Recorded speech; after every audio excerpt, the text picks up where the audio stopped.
Good evening friends, আজ আপনাদের সামনে নিয়ে এসেছি পনির কাটলেটের একটি সুস্বাদু রেসিপি।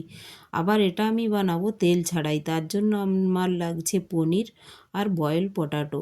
পনিরগুলো আমি চাকুর সাহায্যে ছোট ছোট গ্রেড করে নিলাম। আপনারা গ্রেটারের সাহায্যেও করে নিতে পারেন। এখন আমি কাটলেট বানানোর জন্য যে ব্যাটারটা লাগবে তার জন্য আমি ডিম ফেটিয়ে নিলাম এবং ওর মধ্যে 1 টিস্পুন কর্নফ্লাওয়ার দিয়ে ভালো করে স্পুনের সাহায্যে ফেটিয়ে নেব। আর আলুটা আমি প্রথম থেকেই এটা একটু মশলা দিয়ে নেড়ে রেখেছিলাম। এখন ওর মধ্যে দিয়ে দেব গ্রেড করা পনিরগুলো, দিয়ে ভালো করে আলুটা মিক্স করে নেব। এখন আমি হাতের সাহায্যে গোল গোল করে কাটলেট আকারে বানিয়ে নেব।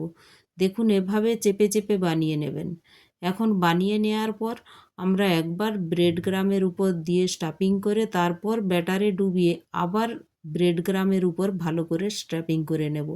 আপনারা এইভাবেই বানাবেন, এইভাবে স্টাফিং করবেন ব্রেড গ্রামের উপর। আমার ব্রেড গ্রাম নিয়েছি, দেখুন ব্রেড গ্রাম ছিল না বলে আমি টোস্ট বিস্কুটটাকে গ্রাইন্ডারে পেস্ট করে নিয়ে আমি ব্রেড গ্রাম বানিয়ে নিয়েছি।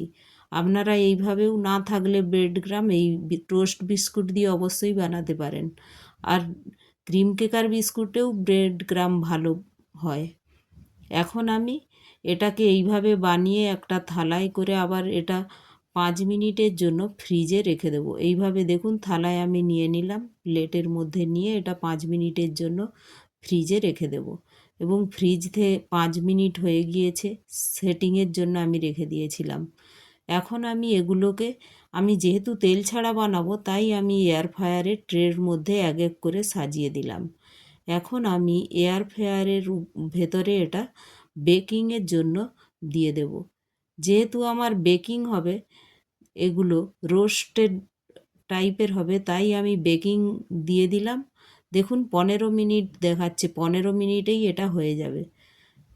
আমি 6 মিনিট পরে এসে দেখলাম, দেখুন আর 6 মিনিট বাকি আছে, 6 মিনিট বাকি আছে। আর দেখুন কালারটা হোয়াইট থেকে কতটা ব্রাউন এসে গিয়েছে।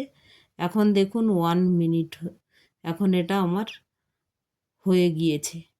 দেখুন কতটা ব্রাউন কালার এসে গিয়েছে, বিস্কিট কালার এসে গিয়েছে, হয়ে গিয়েছে এটা।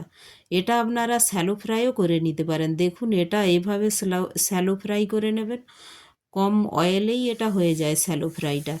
এইভাবে আমি কম তেলের উপর এটা দিয়ে দিলাম। কাটলেটগুলো এইভাবে শ্যালো ফ্রাই করে নেব। দেখুন এক এক করে এবার উল্টিয়ে দিলাম, এগুলোও আমার সুন্দর ব্রাউন কালার এসে গিয়েছে। এখন আমি এগুলো নামিয়ে নেব।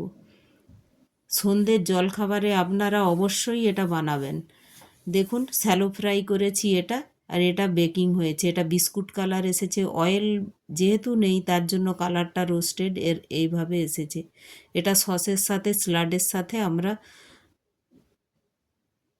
আপনারা অবশ্যই খাবেন। এবং এটা পড়ন্ত বিকেলে এত সুন্দর লাগে, আপনাদের কি বলবো। এটা দেখুন কি কত ক্রাঞ্চি হয়েছে। দেখুন আমি চাকুর সাহায্যে আপনাদের কেটে দেখাচ্ছি। উপরটা ক্রাঞ্চি আর ভেতরটা একটু সফট, ওই জন্য খেতে খুব সুন্দর লাগে। আপনারা অবশ্যই বাড়িতে একবার বানিয়ে খাবেন। আর আমার ভিডিওগুলো যদি আপনাদের ভালো লাগে একটু সাবস্ক্রাইব করে দেবেন। Thank you.